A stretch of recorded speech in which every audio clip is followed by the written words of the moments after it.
On February 23, 2020, Ahmaud Arbery, a 25-year-old black man, went out for a jog before he was chased and then killed by 3 white men. The men would claim they thought Arbery was robbing a nearby property and then acted in self-defense against him. Nearly 1 year later, those 3 men were convicted of murder charges. Arbery's killing came amid a heightened national reckoning on race and racial justice in the wake of several killings of unarmed Black Americans. The guilty verdicts in the case of Ahmaud Arbery came nearly 1 week after the acquittal of Kyle Rittenhouse for the shooting and killing 2 men and injuring a third after racial justice protests following the shooting of Jacob Blake in Kenosha, Wisconsin. Both the Rittenhouse and Arbery trials became touchpoints for many Americans who view the criminal justice system as biased against people of color. We spoke with legal and racial justice experts about what we can take away from the Arbery case amid this larger landscape of the intersection of race and the U.S. justice system. Hank Klibanoff, Emory University professor and host of the Civil Rights Cold Cases podcast Buried Truths: This case was just so shockingly like the cases that we do out of the 1940s and the 1950s, when we look back at these unpunished, racially motivated killings, and not just in the way the men chased and hunted down Ahmaud Arbery and the way they killed him, but the way the criminal justice system manhandled the case after that, and tried to turn the assailants free and say they were within their rights to try to do what they did. Eastern Time T. Adams, author and civil and defense lawyer. We've learned how difficult it is to hold people accountable in our justice system when they aren't the color of Ahmaud Arbery and myself. I don't think people should miss this fact. We had a trial. We had a verdict today. But look at how much it took for us to get there. There was an opportunity for this case to have never been brought up at all had it not been for the footage that we've seen of the murder that was committed of Mr. Arbery. Aisha Hardaway, Associate Professor of Law, Case Western Reserve University School of Law. I think we should be under no delusion that racial profiling results in the death of black and brown people in this country every day, and that the dangers of these citizen arrest laws empower racial profiling and vigilantism. I think it is important for us to not be tempted to extrapolate too much about where we are as a country from one case to the next. The patchwork system that is our criminal legal system, with various states having their own specific set of laws, as well as sort of community standards and expectations, what may be appalling in one state could be completely acceptable in another. And I think as long as that's the reality that we're dealing with, it's hard to extrapolate out, or have our finger on the pulse of where we are as a nation. And also where we think we've made strides in terms of securing racial justice, it can quickly be made apparent that we haven't. Hank Klibanoff, racial equity in the justice system is still very hard to get.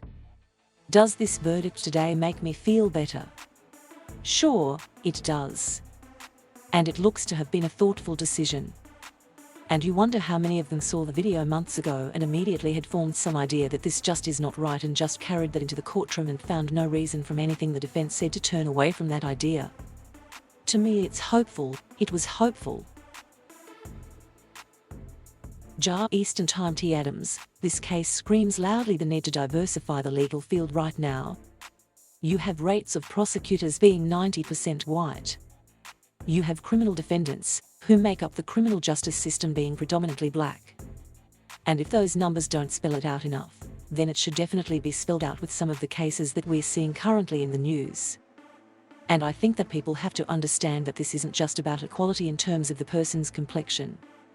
This is about equality in terms of fairness, in terms of experience, in terms of people having the opportunity to be around different people with different makeups and different backgrounds. That's the only way to get it right. You know, I've been in several cases where a judge will make a decision based off of looking at a defendant and being able to say, you know, I know what it's like to be a kid like you. That plays a part in our justice system.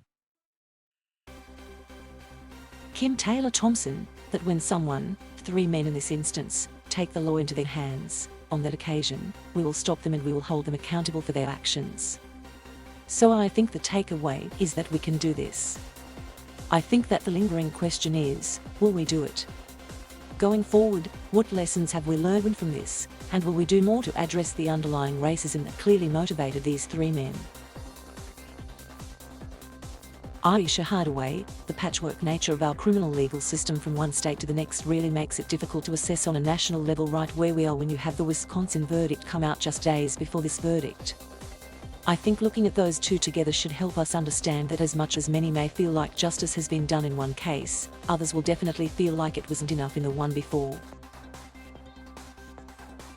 Hank Klebnorth. I grew up in the South. We were racially conditioned to view black people as inferior. I was born in 1949, 5 years before Brown v. Board of Education. I think that racial conditioning is still there, by the way. Not nearly as strongly. I think a lot of people have had to work hard to overcome it, but I do believe it's still there. Jar Eastern Time T. Adams. We know for a fact that this was about race. We know for a fact that the reason that the men chased after Mr. Arbery was because of his race. If it would have been a white man jogging through, they probably would have waved and offered a cup of lemonade. But because it was Mr. Arbery, he just had to be criminal activity. But this is a historical depiction that our society is dealing with that needs to calm down. We portray black men as being criminal and a threat for so long that we've embedded it into the fabric of our society. We have to go through and thread by thread, take away these ridiculous preconceived notions that if a black man is in a certain spot, or if he looks a certain way, he has to be doing something criminal.